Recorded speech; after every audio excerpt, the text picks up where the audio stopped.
कैसे आप सभी। मैं प्रीति यादव एक बार फिर से आप सभी का बहुत बहुत स्वागत करती हूँ अपने चैनल डीप स्टडी बाई प्रीति यादव में। तो फ्रेंड, हम आपके लिए एक नई क्लास लेकर आए हैं हिस्ट्री की, जिसमें आज हम पढ़ेंगे गौतम बुद्ध का जीवन परिचय। तो चलिए टाइम को वेस्ट ना करते हुए अपने क्लास की तरफ बढ़ते हैं। तो आज हम पढ़ने वाले हैं महात्मा गौतम बुद्ध धर्म में जीवनी और उनकी शिक्षाएं। ठीक है, आज हम ये सब चीज़ें पढ़ेंगे। तो चलिए स्टार्ट करते हैं। जैसे कि इनका जो जन्म है महात्मा गौतम बुद्ध का, वो हुआ था 563 ईसा पूर्व में। ठीक है, यानी ईसा मसीह के जन्म लेने से पूर्व 563 वर्ष पहले की बात हो रही है। और वो इनका जो स्थान, यानी किस स्थान पर इनका जन्म हुआ था, वो हुआ था कपिल वस्तु में। ठीक है, ये जो पर है, ये पर यहाँ पर मिस्टेक से ऐड हो गया है, यहाँ पर होगा कपिल वस्तु में इनका जन्म हुआ था। इनकी मृत्यु हुई थी 483 ईसा पूर्व। ठीक है, यानी 483 ईसा पूर्व में इनकी मृत्यु हुई थी। चलिए फिर किस स्थान पर हुई थी, यानी कौन से स्थान पर इनकी मृत्यु, वो हुई थी कुशीनगर में। ठीक है, और इनके जो पिताजी थे, इनका पिताजी का जो नाम था वो था शुद्धोधन। ठीक है, कौन थे इनके पिता? शुद्धोधन। तो क्या हमने पढ़ा, इनका जन्म कब हुआ? 563 ईसा पूर्व में। इनका यानी किस स्थान पर हुआ? कपिल वस्तु में। ठीक है, कपिल वस्तु में 563 ईसा पूर्व इनका जन्म हुआ था। मृत्यु हुई थी 483 ईसा पूर्व में, स्थान कुशीनगर, और इनके जो पिताजी थे वो थे शुद्धोधन। इतनी चीज़ें हमने अच्छे से कवर करी। चलिए अब थोड़ा आगे देख लेते हैं इनके और जीवन से संबंधित बातें।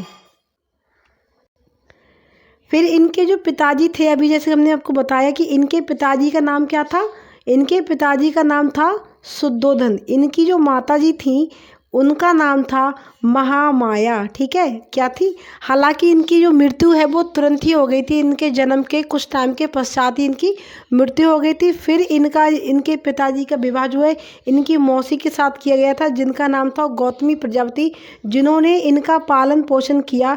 इसीलिए हर एग्जाम्स में ये पूछा जाता है, जितना ही महत्व इनकी माता का नाम का, उतना ही इनकी मौसी का नाम भी इनसे जुड़ा हुआ है। यानी इनके साथ ही आपको याद करना होगा कि इनकी मौसी कौन थी।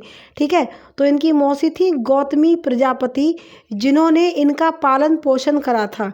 इनकी पत्नी जो थी वो थी यशोधरा। कौन थी? यशोधरा। जी हाँ, यशोधरा से इनकी शादी हुई थी।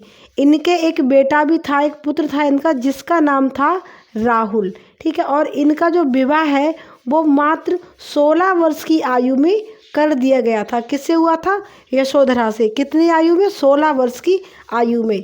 तो इतनी चीज़ें हमने देखी इनके जीवन से संबंधित। अब इनके जीवन में होने वाली कुछ प्रमुख घटनाओं को देख लेते हैं। इनके जो जीवन काल में, इनके बचपन में या फिर इनके जीवन के दौरान जो इनके ज़िंदगी में घटनाएं घटी। इनके बचपन का नाम सिद्धार्थ था। अपने साम्राज्य में भ्रमण के दौरान इन्होंने 4 अवस्थाओं को देखा, तो इनके मन में वैराग्य उत्पन्न हो गया।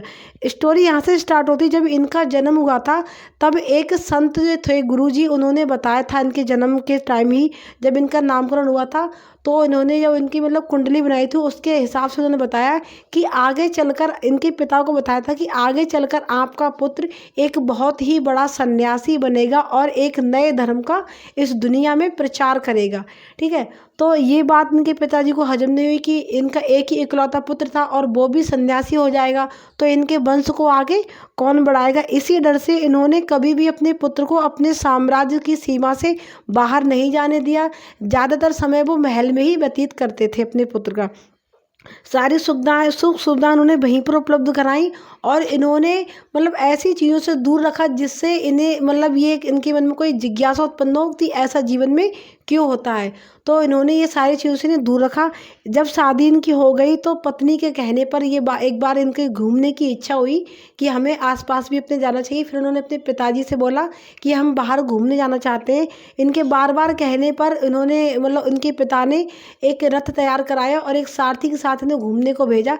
हालांकि साम्राज्य में ये कह दिया गया कि चारों तरफ ऐसी कोई भी वस्तु नहीं दिखनी चाहिए जिससे कि राजकुमार के मन में कोई भी बात जन्म ले। तो इन सारी चीज़ों को हटा दिया गया था, ऐसी सारी चीज़ें वहाँ से हटा दी गई थी जिससे इन्हें मन में कोई भी प्रश्न आए। फिर जब ये घूम रहे थे तो इन्होंने घूमते हुए, चलिए यहाँ पे देख लेते हैं, एक बूढ़ा व्यक्ति देखा और इन्होंने अपने सारथी से कहा कि ये कौन है। क्या देखा, पहले उन 4 अवस्थाओं को देख लेते हैं जिससे इनके मन में वैराग उत्पन्न हुआ था।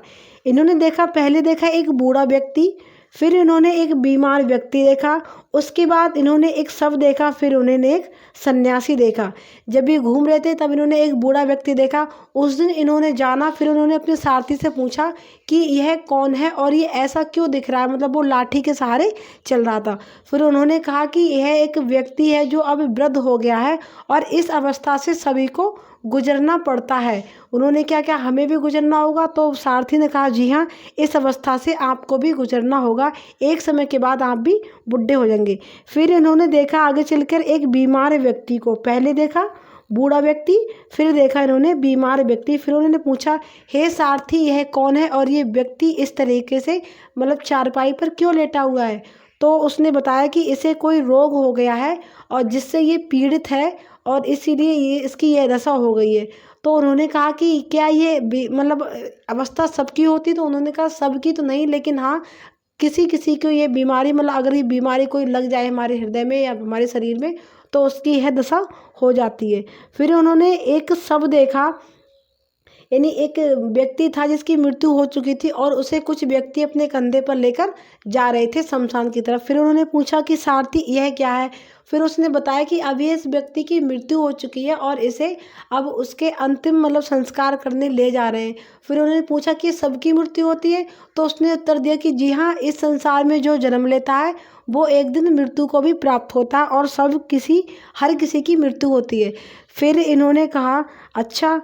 फिर आगे चलकर इन्होंने एक सन्यासी को देखा जो कि मतलब एक योग की मुद्रा में बैठे हुए थे एक वृक्ष के नीचे और भगवान की साधना में लीन थे। फिर उन्होंने पूछा कि यह व्यक्ति कौन है जिसके मुख पर इतना तेज दिखाई दे रहा है।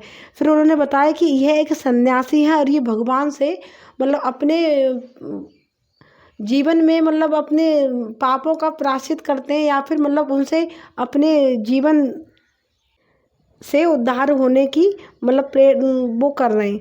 तो फिर मतलब उन्होंने कहा कि ये सबसे अच्छा तरीका है ज़िंदगी जीने का कि जब हर किसी को वृद्ध होना है, हर किसी को मतलब बीमार भी हो सकता है और मरना तो एक निश्चित ही है, तो ज़िंदगी इस तरीके से जियो कि जिससे मतलब हम कुछ लोगों का भला कर सकें और शांति की ज़िंदगी में जीनी चाहिए।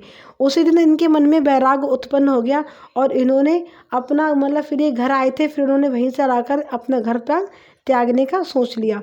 तो इन्होंने 29 वर्ष की अवस्था में गृह त्याग दिया, जिससे बौद्ध धर्म में महाविनिष्क्रमण कहा गया है।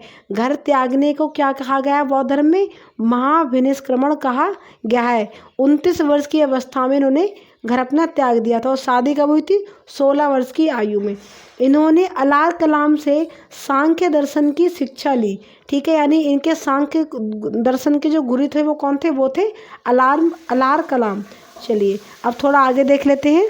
फिर है इसके बाद 5 मित्रों सहित यह सारनाथ चले गए। यानी जब इन्होंने सांख्य दर्शन की शिक्षा ले ली उसके बाद अपने 5 मित्रों के साथ सारनाथ चले गए, जहाँ इन्होंने कुछ वर्ष तक तपस्या की। ठीक है, वहाँ जाकर इन्होंने कुछ वर्ष तपस्या की। फिर 35 वर्ष की आयु में वैशाख की पूर्णिमा की रात निरंजना नदी के किनारे पीपल वृक्ष के नीचे ज्ञान की प्राप्ति हुई। ठीक है, इनके लिए ज्ञान की प्राप्ति हुई। और मतलब ये बहुत सारी चीज़ें पूछी जाती हैं कि किस मास की पूर्णिमा थी और कौन सी नदी थी, किस वृक्ष के नीचे इन्हें ज्ञान की प्राप्ति हुई। ये चीज़ें मतलब हर एक एग्जाम्स में पूछी जाती हैं, तो आपको याद रखना है कि वैशाख की पूर्णिमा की रात थी, निरंजना नदी के समीप पीपल वृक्ष के नीचे इन्हें ज्ञान की प्राप्ति हुई थी। चलिए अब है ज्ञान प्राप्ति के बाद बुद्ध नाम से जाने लगे। ठीक है, पहले इनका नाम क्या था? पहले था महात्मा गौतम। ठीक है, पहले थे गौतम, फिर इनका नाम पड़ गया पहले इनका नाम क्या था? सिद्धार्थ था, फिर इनका नाम क्या पड़ गया? वो गौतम बुद्ध पड़ा, ठीक है, यानी बुद्ध के नाम से जानने लगे। वह स्थान बोध गया कहलाए, जहाँ पर इन्हें ज्ञान की प्राप्ति हुई वह क्या कहलाया, बोध गया कहलाए। इन्होंने अपना पहला उपदेश सारनाथ में दिया था, जिसे बुद्ध ग्रंथों में धर्म चक्र प्रवर्तन क्या कहा गया है। पहले जो उपदेश है इनका प्रथम, उसे क्या कहा गया है, धर्म चक्र प्रवर्तन। इन्होंने अपना यह उपदेश पाली भाषा में दिया था। चलिए, इतनी चीज़ हमने कवर करी। अब देख लेते हैं ज्ञान प्राप्ति से संबंधित कुछ बातें। जब इन्हें ज्ञान की प्राप्ति हुई थी तो इनकी जो आयु थी वो कितनी थी, 35 वर्ष की आयु थी इनकी, ठीक है, मात्र 35 वर्ष की आयु में इन्हें ज्ञान की प्राप्ति हो गई थी। फिर जिस नदी के किनारे हुई, मैंने आपको बताया कि ये सारी चीज़ें पूछी जाती हैं, तो जिस नदी के किनारे इन्हें ज्ञान की प्राप्ति हुई वो नदी थी निरंजना नदी। किस पेड़ के, किस वृक्ष के नीचे इन्हें ज्ञान की प्राप्ति हुई, जब ये पूछा जाए तो आपका ऑप्शन होगा कि पीपल का वृक्ष, यानी पीपल के वृक्ष के नीचे इन्हें ज्ञान की प्राप्ति हुई थी। कौन सा स्थान था जहाँ ज्ञान की प्राप्ति हुई, वह स्थान सारनाथ था। फिर ठीक, फिर अगर कोई पूछे कि कौन सी भाषा में इन्होंने अपना पहला उपदेश दिया था, ठीक है, कौन सी भाषा में दिया था, तो इन्होंने पाली भाषा में अपना प्रथम उपदेश दिया था। जो उपदेश उन्होंने दिया वह क्या कहलाया, प्रथम उपदेश वह कहलाया धर्म चक्र प्रवर्तन, ठीक है। तो इतनी चीज़ आपने देख ली। आयु 35 वर्ष की, नदी निरंजना नदी, वृक्ष पीपल का वृक्ष, स्थान सारनाथ, भाषा पाली और उपदेश क्या कहलाया, वो धर्म चक्र प्रवर्तन कहलाया। यह ज्ञान प्राप्ति से संबंधित कुछ बातें थीं। चलिए अब आगे देख लेते हैं इनके जीवन में जो कुछ घटनाएं घटी उनके प्रतीक क्या हैं, ठीक है। तो जो घटना, यानी एक तरफ घटना दी हुई है और दूसरी तरफ इसके प्रतीक यहाँ पर बताए गए कि क्या है उसका प्रतीक। जो इनका जन्म हुआ था, जन्म, उसका प्रतीक जो है वो है कमल, ठीक है, क्या है, कमल। फिर जो इन्होंने जो घर त्याग दिया उसका प्रतीक क्या है, वो है घोड़ा, ठीक है, घर त्याग का प्रतीक क्या है, घोड़ा। इन्हें जो ज्ञान की प्राप्ति हुई उसका प्रतीक क्या है, पीपल, ठीक। फिर इन्होंने जो निर्वाण किया, ठीक है, वो क्या है, पद चिन्ह, ठीक है। और इनकी जो मृत्यु हुई थी, निर्वाण होता है मतलब अपने प्राणों के त्यागना, ठीक है, उसे बोलते हैं, तो उसको पद चिन्ह इसके वो हैं। और जो इनकी मृत्यु हुई थी तो मृत्यु के बाद जो इनका जो उसका प्रतीक है वो क्या है, वो है स्तूप, यानी कि एक तरीके मतलब जिसे हम मतलब जैसे आज के ज़माने में अगर बोला जाए तो एक तरीके समाधि होती है, ठीक है। अगर कोई व्यक्ति मर जाए तो उसकी समाधि बनाते हैं, तो उसी को वहाँ पर उन्हें स्तूप बोला गया है। तो इतनी चीज़ें हमने आज की क्लास में देखी महात्मा गौतम बुद्ध के जन्म से रिलेटिव। आई होप आपको इनके गौतम बुद्ध का जीवन परिचय आपको बहुत ही अच्छे से समझ में आएगा। और एग्ज़ाम के हिसाब से मैंने इसमें सारी चीज़ें ऐड करी हुई हैं, बाकी जो चीज़ें नहीं थी वो मैंने आपको स्टोरी बेस बना के सुना दी इसमें। और इससे अलग कुछ भी नहीं आता किसी भी एग्ज़ाम्स में। ये एक मतलब सारे गवर्नमेंट एग्ज़ाम्स के लिए ये सफिशेंट है ये क्लास, मतलब इससे हटकर किसी भी एग्ज़ाम्स में और कुछ नहीं पूछा जाता। इसमें सारी चीज़ें डाली हुई हैं मैंने। और अगर आप को क्लास अच्छी लगे तो प्लीज़ एक लाइक करते जाइए, चैनल को सब्सक्राइब कर लीजिए और अपने दोस्तों के साथ भी हमारी वीडियो को शेयर कीजिए। और इसी तरीके की और भी क्लास अगर आप देखना चाहते हो तो प्लीज़ चैनल को सब्सक्राइब कर लीजिए और बेल आइकन को प्रेस कीजिए। मिलते हैं अगली एक नई मज़ेदार क्लास के साथ, तब तक के लिए जय हिंद, जय भारत।